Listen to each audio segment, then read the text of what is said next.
आज विश्व गौरैया दिवस है।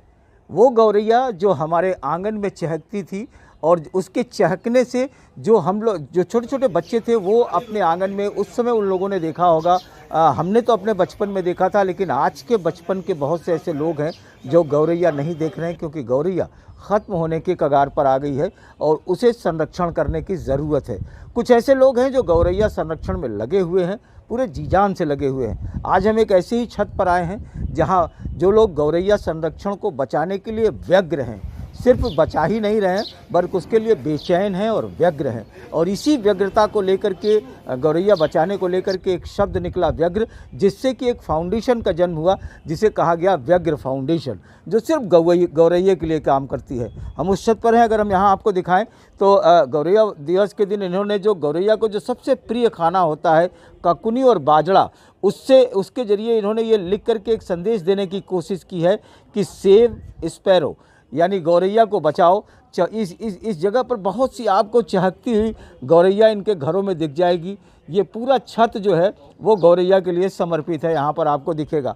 और सिर्फ यही नहीं, उन्होंने उस तरीके के पेड़ भी लगा रखे हैं जिससे कि गौरैया मिल सके। और गौरैया दिवस के दिन जो है इन्होंने इसे एक बड़ा करने की मुहिम की। जगह जगह इस तरीके से तख्ती भी लगा रखी है संदेश देने के लिए, पानी है कि हमें भी प्यास लगती है, हमारे लिए भी पानी रखो। और इस तरीके से और भी बहुत से स्लोगन हैं जिनके बारे में हम बताएंगे। और सिर्फ ये स्लोगन ही नहीं है, ये लोग इस तरीके से एक जो गौरैया को बचाने के लिए घोंसला भी बांटते हैं जिसमें लिखा है व्यग्र। और यहाँ पर आज जो ये फाउंडेशन के लोग हैं आज के मौके पर यहाँ इकट्ठा हुए हैं और इसके बारे में समझा रहे हैं, बता रहे हैं कि कैसे गौरैया को संरक्षण करना चाहिए। इसका भी एक चल रहा है। ये क्या है व्यग्र फाउंडेशन और कौन लोग हैं, हम इनसे बात करेंगे। लेकिन अभी हम आगे चल करके आपको कुछ और चीज़ें दिखाने की कोशिश करते हैं, कुछ और स्लोगन को दिखाते हैं कि आपको दिखाएं कि यहाँ पर लाइन से इन छतों पर गौरैया लगी हुई है। गौरैया के लिए जो है घोंसले लगे हुए हैं, माफ़ करिएगा, वो घोंसले यहाँ नज़र आ रहे हैं। और अगर हम इधर दिखाएं तो इन तमाम पर लगा है कि व्यग्र हैं हम सब, व्यग्र हैं हम, गौरैया को लेकर के हैं। और गौरैया की उपयोगिता क्या है उस पर भी बताया गया है कि जैसे कि किसान मित्र है गौरैया। और अगर हम इधर दिखाएं तो बहुत सारे इनके जो घोंसले हैं वो है यहाँ पर। गौरैया जो है वो देखिए, अगर हम आपको दिखाएं तो कैसे ऊपर देखिए, कैसे छोटी सी निकल करके अपने घोंसले में बैठी हुई है वहाँ पर, और ये उड़ करके एक से दूसरी जगह जा रही है। इसकी इस खूबसूरती को देखना आज बहुत दुर्लभ है, जो यहाँ पर तमाम घोंसलों पर यहाँ नज़र आ रही है।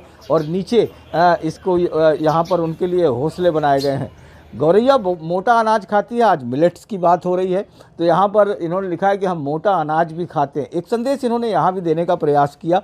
और सिर्फ यही नहीं है, अगर बहुत से संदेश की बात करें तो यहाँ पर अगर हम इस तरफ अगर हम आपको दिखाएं तो यहाँ है कि यदि आप, गौरैया कह रही है कि यदि आप मेरी चिंता नहीं करेंगे तो मैं केवल गूगल पर दिखूंगी। बहुत बड़ी बात है ये कि वाकई अगर इनकी चिंता अगर हम नहीं करेंगे तो ये सिर्फ इंटरनेट की दुनिया में ही नज़र आने लगेंगी। अभी तो मुझे इस छत पे चहकती नज़र आ रही हैं। और यहाँ पर अगर देखिए तो लिखा है कि आइए हम बचाएं अपने सबसे पुराने दोस्त को। वाकई ये हमारी दोस्त हैं, इनका चहचहाना, इनका आंगन में खिलखिलाना ये दिखता है। गौरैया मुझे यहाँ पर दिख रही है और यहाँ पर उनकी चहचहाहट भी मुझे नज़र आ रही है। आपस में खेलती हुई भी यहाँ पर मुझे दिखाई पड़ रही हैं पानी के बीच में। और ये एक बहुत सुखद क्षण है जो गौरैया के लिए, कि यहाँ पर आप देखिए कि जो दाना उनके लिए लिखा है वही रखा है, सेव स्पैरो, वही दाना वो खाती हुई भी नज़र आ रही हैं। वो लोग देखिए किस तरीके से खा रही हैं। तो ये एक बड़ी बात है जो यहाँ दिखता है गौरैया को देख करके, और ये एक बड़ा सार्थक प्रयास है। तो उनके इस प्रयास को और बड़ा आयाम कि आखिर उन्होंने क्यों ये सारी चीज़ें की हैं। व्यग्र फाउंडेशन के लोग हैं, हम उनसे जानेंगे कि आखिर उन्होंने क्यों इस फाउंडेशन को बनाया, क्या उसके पीछे उद्देश्य है और किस तरीके की ये मुहिम चलाने जा रहे हैं, उसके बारे में हम बात करेंगे। हमारे साथ अतुल जी हैं जो इस पूरे व्यग्र को चलाते हैं। अतुल जी, आप एक बहुत बड़ा काम कर रहे हैं। Thank you sir. और एक गौरैया को बचाने के लिए एक जिस तरीके का एक मुहिम है, वाकई आज ज़रूरत है। तो इस बार आप लोग क्या नया कर रहे हैं और कैसे बचा रहे हैं, क्या सम्मेलन कर रहे हैं आप लोग? हम लोग चूँकि इस पे विगत 10 वर्षों से अधिक से काम करते आ रहे हैं और तरीके से हम लोग जो है कागजी तौर पे और अन्य तरीके से 9 जून 2018 से काम कर रहे हैं।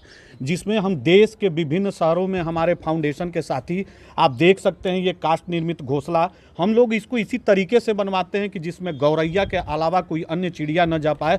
हम लोग आज यहाँ बनारस व्यग्र फाउंडेशन के हेड ऑफिस पे गौरैया फेस्टिवल मना रहे हैं, और ये गौरैया फेस्टिवल बनारस ही नहीं देश के प्रमुख 60 शहरों में मनाया जा रहा है।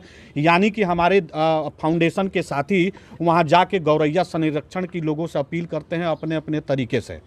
अच्छा, तो अभी क्या इस बार क्या कुछ नया कर रहे हैं? क्या कई जिलों में इसको कर रहे हैं, सम्मेलन का रूप दे रहे हैं या फेस्टिवल का रूप दे रहे हैं? क्या फेस्टिवल जैसे कई जनपदों में और कई कार्यकर्ताओं के सापेक्ष ये अलग अलग तरीका अपना रहे हैं। कुछ जगहों पे पानी के पात्र वितरित किए जा रहे हैं, कुछ जगहों पे जहां अवेलेबल है ये काष्ठ निर्मित घोंसला पानी का पात्र आज के दिन अच्छा। और 19 और 20 2 दिन का ये हम मुहिम चलाए हैं जो 60 जगहों पे कर रहे हैं। और एक जो मिलेट्स कह लीजिए या जो मोटा अनाज जो गौरैया बहुत प्रेम से खाती हैं, ककुनी और बाजरा, तो ये भी हम लोगों के बीच में डिस्ट्रीब्यूट कर रहे हैं और बता रहे हैं कि किस तरीके से वो उनके लिए और हमारे किसान मित्र गौरैया, कहा ही गया कि हाउस स्पैरो यानी घर में रहने वाले हमारे आंगन की चिड़िया कहीं विलुप्त होती जा रही हैं, उसको लेके हम अनवरत, और आज हम लोग की मुहिम चल रही है। कई जगह पे एक आध जगहों पे पब्लिक के बीच में लोग जाके लोगों को मोटिवेट कर रहे हैं कि अपने घरों में दाना और पानी रखें कि ये नन्ही चिड़िया। अच्छा, एक मोटा अनुमान अगर हम पूछे तो अब तक कितने इस तरीके के घोंसले आप बांट चुके होंगे और कितने लोगों को जागरूक कर चुके होंगे? हम तो ये कह सकते हैं कि लगभग 50,000 के ऊपर हम लोग घोंसले वितरित कर चुके हैं और हजारों परिवार ऐसे हैं। हम तो केवल बनारस की बात आपसे करें तो बनारस में हजारों परिवार ऐसे मिलेंगे जिनके घर में आप जाएंगे तो ये बेगर के घोंसले दिखेंगे और उसमें चहचहाती हुई नन्ही चिड़िया दिखेंगे। अच्छा, ये सिर्फ घोंसलों की ही बात नहीं, आप तो अगर इतने दिनों से काम कर रहे हैं, इस तरीके से कर रहे हैं,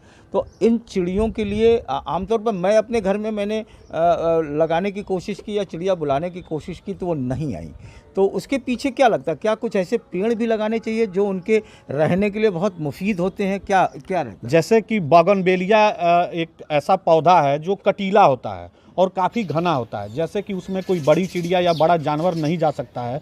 हम लोगों ने बोगनवेलिया का पौधा लगाया भी है और लगवाते भी हैं। बोगनवेलिया उनका सबसे पसंदीदा जगह होता है। और दूसरा कि हम जब इन घोंसलों को टांगें तो मुझे ये एहसास होना चाहिए खुद में कि ये जो नन्ही चिड़िया हैं उनको किसी भी तरीके की कोई असुरक्षा न हो सके, वो निश्चित ही आने लगेंगी और पुनः चहचहाने लगेंगे। तो मतलब बोगनवेलिया या समी का पेड़ जिसमें कांटे का बड़ा पेड़ है उनमें ज़्यादा रहती है? जी, वो चूँकि घने होते हैं और वहाँ वो उनका पसंदीदा जगह होता है बोगनवेलिया और शमी।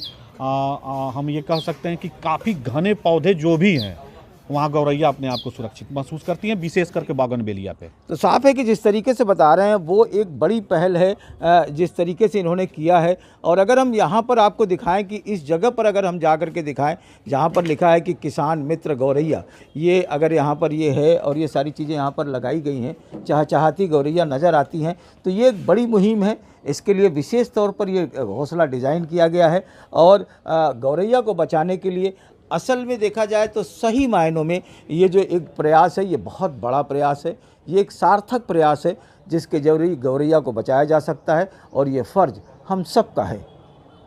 वाराणसी से पुरुषोत्तम के साथ अजय सिंह, NDTV इंडिया।